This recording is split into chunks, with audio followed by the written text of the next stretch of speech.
नमस्कार प्यारे बच्चे। अगर इस बार आप लोग 10th के बोर्ड एग्जाम देने वाले हो तो यह वीडियो आपके लिए बहुत इंपॉर्टेंट है, क्योंकि इस वीडियो में मैं ऐसे इंपॉर्टेंट क्वेश्चन लाया हूँ जो अक्सर एग्जाम में पूछे जाते हैं। इसीलिए आप सबसे रिक्वेस्ट है कि क्वेश्चन को ध्यान से पढ़िएगा, उसके बाद आंसर कीजिएगा, और कोई भी डाउट हो तो आप कमेंट में कर सकते हैं। तो चलते हैं, स्टार्ट करते हैं आज का सेशन। आपके सामने रहा आज का ये पहला क्वेश्चन को ध्यान से पढ़िएगा और इमेज को भी ध्यान से देखिएगा, क्योंकि इमेज के थ्रू याद करने की कोशिश कीजिएगा। तो चलिए बताइए आज का आंसर और समझिए क्वेश्चन का। क्वेश्चन है, organ system responsible for control and coordination in the human body is the, यानी कि ह्यूमन बॉडी का जो ऑर्गन होता है, यानी कि ऑर्गन, लीवर, किडनी जो होता है, ब्रेन होता है, ये भी एक ऑर्गन है। लीवर हमारा ऑर्गन है। ये कंट्रोल किसके द्वारा होता है, इसका कमांड कहाँ से आता है? तो ये जो कंट्रोल होता है ये हमारे जो हमारे बॉडी के नर्वस सिस्टम होता है, यानी हमारे ब्रेन के जो नर्वस सिस्टम होता है उसके द्वारा ये कंट्रोल किया जाता है। यानी कोई भी कमांड हमें ब्रेन से मिलता है, इसीलिए इसका आंसर हो जाएगा D, nervous system. Nervous system बहुत इंपॉर्टेंट है, ये ब्रेन का पार्ट है।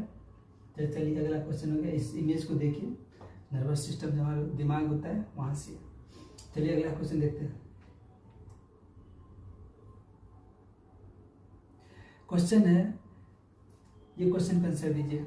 क्वेश्चन है, which part of brain maintains balance and posture, यानी कि ब्रेन के ऐसी कौन सी पार्ट है जो हमारे बॉडी को बैलेंस और पोस्चर को कंट्रोल करता है। तो जैसे मैं ये बात कर रहा हूँ तो हम बैलेंस है, ये कौन सी ब्रेन यहाँ पर फंक्शन करता है, काम करता है, जिसकी वजह से हम बैलेंस है, प्रॉपर बात कर रहे हैं। ये कौन सा ब्रेन का काम है?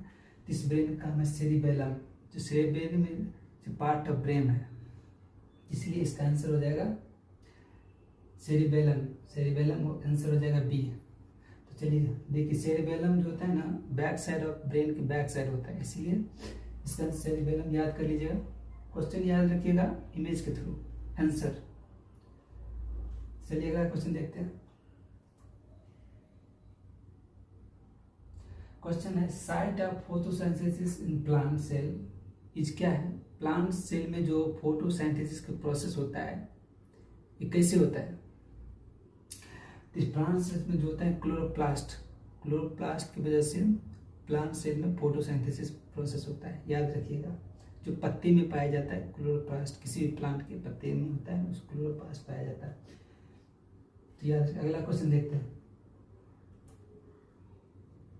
क्वेश्चन है, which gas release during photosynthesis, कौन सा गैस रिलीज होता है फोटोसिंथेसिस प्रोसेस में? बहुत ही सिंपल, आप इमेज के थ्रू भी आप देख के आंसर दे सकते हो। क्योंकि फोटोसिंथेसिस जब भी प्रोसेस होता है, यानी कि सनलाइट के प्रेजेंस होता है, तो सनलाइट के जैसे प्रेजेंस होता है उस जगह पे कौन सा पौधे जो होता है कौन सा गैस लेता है और कौन सा गैस छोड़ता है? तो जो पौधे जो होता है CO2 लेता है और ऑक्सीजन छोड़ता है, याद रखिएगा। यानी कि कार्बन डाइऑक्साइड लेता है और ऑक्सीजन यानी O2 छोड़ता है। इसका आंसर हो जाएगा सी, इसका आंसर हो जाएगा। तो चलिए अगला क्वेश्चन देखते हैं। क्वेश्चन है, which raw material use for photosynthesis, ऐसी कौन सी रॉ मटेरियल है इस फोटोसिंथेसिस में यूज किया जाता है? रॉ मटेरियल मतलब कौन कौन से होता है? जैसे कार्बन डाइऑक्साइड, ऑक्सीजन, वाटर, ये सब रॉ मटेरियल। लेकिन यहाँ पे क्या यूज किया जाता है फोटोसिंथेसिस में? फोटोसिंथेसिस में रॉ मटेरियल के रूप में सॉइल से वाटर यूज किया जाता है और एयर से CO2 यानी कार्बन डाइऑक्साइड यूज किया जाता है। तो याद रखिएगा, कार्बन डाइऑक्साइड एंड वाटर दो रॉ मटेरियल है जो फोटोसिंथेसिस में यूज किया जाता है। अगला क्वेश्चन देखते हैं। इस इमेज में आप देख सकते हैं। क्वेश्चन है, opening and closing of stomata is control by, यानी स्टोमेटा जो होता है प्लांट पत्ते में होता है, वो ओपन और क्लोज होता है किसके द्वारा? उस पत्ते में जो होता है ना गार्ड सेल होता है, जो गार्ड सेल होता है ओपन होता है और क्लोज होता है, उसके द्वारा वो स्टोमेटा कंट्रोल किया जाता है। इसीलिए याद, गार्ड सेल जो होता है ये गार्ड सेल, याद रखिए गार्ड सेल होता है, उसके द्वारा स्टोमेटा कंट्रोल किया जाता है। इसका आंसर हो जाएगा सी। अगला क्वेश्चन देखते हैं। क्वेश्चन है which pigment is essential for photosynthesis, यानी कौन सी पिगमेंट है जो फोटोसिंथेसिस प्रोसेस यानी प्रकाश संश्लेषण में प्रोसेस में यूज किया जाता है। पिगमेंट, तो पिगमेंट जो होता है ना, ये क्लोरोफाइल है, जो पत्ते में जो होता है क्लोरोफाइल होता है, वो यूज किया जाता है फोटोसिंथेसिस के दौरान। इसीलिए याद रखिएगा आंसर हो जाएगा इसका सी, क्लोरोफाइल। देख लीजिए पत्ते, उसके अंदर क्लोरोप्लास्ट एक पार्ट है, इसीलिए। अगला क्वेश्चन देखते हैं, इसका आंसर हो जाएगा सी। अगला क्वेश्चन देखते हैं। The process of taking food, यानी फूड टेकिंग यानी कि हम जो खाते हैं उस प्रोसेस क्या कहते हैं। तो जब हम खाते हैं इस प्रोसेस को इंजेशन कहते हैं, इंजेशन प्रोसेस करते हैं, न कि इंजेक्शन या ईटिंग प्रोसेस करते हैं। इंजेक्शन प्रोसेस यहाँ पर ऑब्जेक्टिव में लिखा रहेगा, इंजेक्शन भी लिखा रहेगा, तो इंजेक्शन सब नहीं लेना है या ईटिंग प्रोसेस नहीं देना है। इंजेशन यानी सी होगा इसका आंसर। इंजेशन प्रोसेस के द्वारा हम लोग जो खाते हैं वो इंजेशन प्रोसेस है। अगला क्वेश्चन देखते हैं। Salivary amylase help in digestion of, यानी सेलेब्री जो होता है, जो वो किस चीज को डाइजेशन के लिए यूज किया जाता है, सेलेब्री। तो याद रखिएगा सेलेब्री जो होता है ना, स्टार्च को डाइजेशन के लिए यूज किया जाता है। सेलेब्री एमाइलेज जो स्टार्च को डाइजेशन, स्टार्च जो होता है ना, वो उसको डाइजेशन में यूज किया जाता है सेलेब्री एमाइलेज। इसीलिए याद रखिएगा स्टार्च को डाइजेशन के लिए सेलेब्री एमाइलेज यूज किया जाता है, या हेल्प करता है, सपोर्ट करता है एमाइलेज। अगला क्वेश्चन करते हैं। क्वेश्चन है which acid present in stomach, stomach यानी कि हमारे पेट के अंदर कौन सा एसिड पाया जाता है। सीधी सी बात है, पेट के अंदर कौन सा हाइड्रोक्लोरिक एसिड होता है, याद रखिए HCl जो होता है हाइड्रोक्लोरिक एसिड, वो पेट में होता है, जिससे हम डाइजेशन इजीली करते हैं, किसी चीज को पचा सकते हैं आसानी से। अगला क्वेश्चन देखते हैं। Bile is produce by, bile juice होता है, बाइल किससे द्वारा प्रोड्यूस किया जाता है।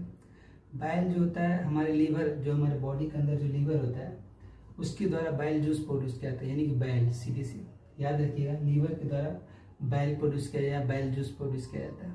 इसका आंसर हो जाएगा सी या बी, जो भी है। अगला क्वेश्चन देखते हैं। फंक्शन ऑफ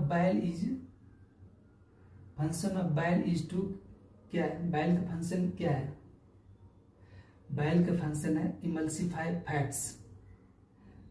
इमल्सिफाई फैट्स यानी कि इमल्सिफाई फैट्स जो होता है उसको इमल्सिफाई करता है। बाइल का मेन फंक्शन होता है emulsification of fats.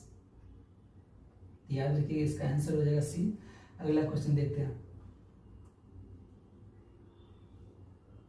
Complete digestion of food occurs in, complete digestion यानी कि फूड का जो कंप्लीट डाइजेशन होता है कहाँ पे होता है, हमारे बॉडी में किस जगह। एक होता है लार्ज इंटेस्टाइन, एक होता है स्मॉल इंटेस्टाइन। तो दो इंटेस्टाइन होता है, यानी कि तो इसीलिए फूड का जो डाइजेशन होता है स्मॉल इंटेस्टाइन में होता है, जो इस पिक्चर में आपको देख सकते हैं। यानी स्मॉल, याद रखिएगा स्मॉल इंटेस्टाइन में कंप्लीट डाइजेशन होता है फूड का। इसका आंसर हो जाएगा D, complete digestion small intestine, food का जो कंप्लीट डाइजेशन, याद रखिएगा। चलिए अगला क्वेश्चन देखते हैं। क्वेश्चन है finger like projection in small intestine is called, यानी फिंगर लाइक प्रोजेक्शन जो हमारे हाथ की उंगली होता है, finger like projection in small intestine is called Willey. Willey मतलब बिल्ली नहीं, विल्ली याद रखिएगा। Finger like projection is called small, Willey याद रखिएगा, विल्ली VILL विल्ली। अगला क्वेश्चन देखते हैं। Which enzyme digestion of protein in stomach, यानी कि हमारे बॉडी में जो प्रोटीन का डाइजेशन होता है वो कौन सी एंजाइम के द्वारा किया जाता है। तो देखिए याद होगा, आप लोग जवाब दीजिए। पेप्सिन, यानी पेप्सिन एंजाइम जो होता है वो स्टोमक में प्रोटीन को डाइजेस्ट करता है, पेप्सिन। याद रखिए बहुत सारे टाइम से क्वेश्चन आता है, कंपटीशन में भी ये क्वेश्चन आते रहता है। तो इसका आंसर हो जाएगा बी। अगला क्वेश्चन देखते हैं। रिस्पायरेशन क्या है, रिस्पायरेशन प्रोसेस कौन सी प्रोसेस है, केमिकल प्रोसेस है या बायोलॉजिकल ऑक्सीडेशन प्रोसेस है।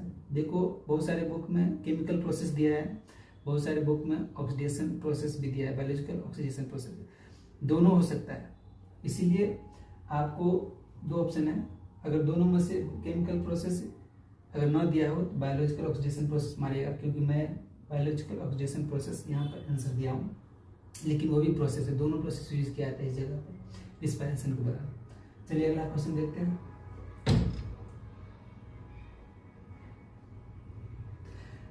क्वेश्चन है break down of glucose in the absence of oxygen, यानी ग्लूकोज जो है, ग्लूकोज का ब्रेक डाउन होता है ऑक्सीजन के अनुपस्थिति में, उसको क्या प्रोसेस करते हैं, उसका नाम क्या है।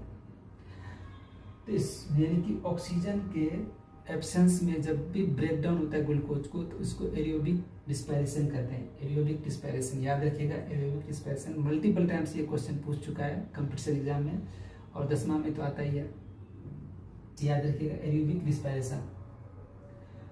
और ये फोटो के थ्रू भी याद रखिएगा, इमेज के थ्रू भी। तो चलिए अगला क्वेश्चन देखते हैं।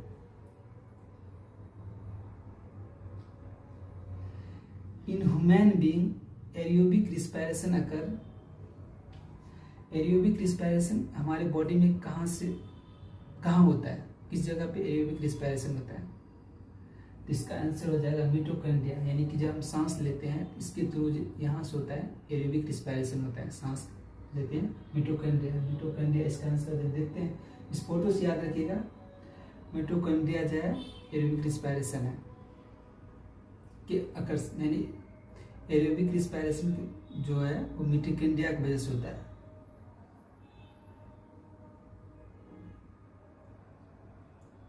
चलिए अगला क्वेश्चन देखिए।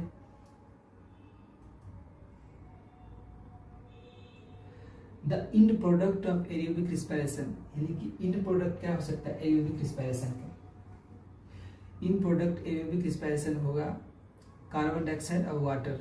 एरियोबिक रिस्पायरेशन का इंड प्रोडक्ट कार्बन डाइऑक्साइड और वाटर, CO2 और वाटर, याद रखिएगा, आंसर हो जाएगा इसका सी।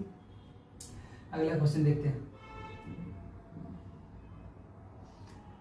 यानी कि हम विच गैस, क्वेश्चन है which gas inhale during breathing, यानी सांस लेते टाइम ऐसी कौन सी गैस हम लोग लेते हैं और कौन सी गैस छोड़ते हैं। छोड़ते हैं यहाँ आपने दिया है, लेकिन लेते कौन सी गैस है, तो लेते हैं हम लोग ऑक्सीजन और छोड़ते हैं कार्बन डाइऑक्साइड, याद रखिएगा। तो which gas inhale, oxygen inhale करते हैं, आंसर इसका भी होगा, और इमेज के थ्रू, और कार्बन डाइऑक्साइड जो हम लोग छोड़ते हैं।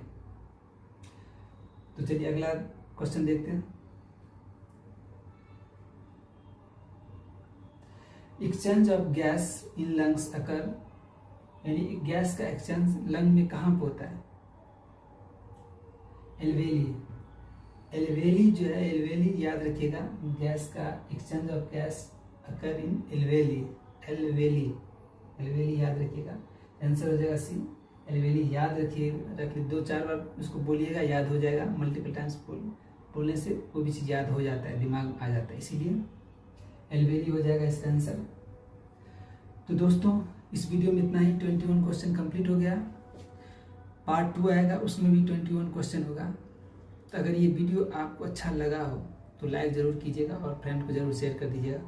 पार्ट 2 आएगा, पार्ट 2 में मैं इससे अच्छा क्वेश्चन लाऊंगा जो आपके एग्ज़ाम के लिए बेस्ट होगा। तो चलिए, जय हिंद दोस्तों, नमस्कार।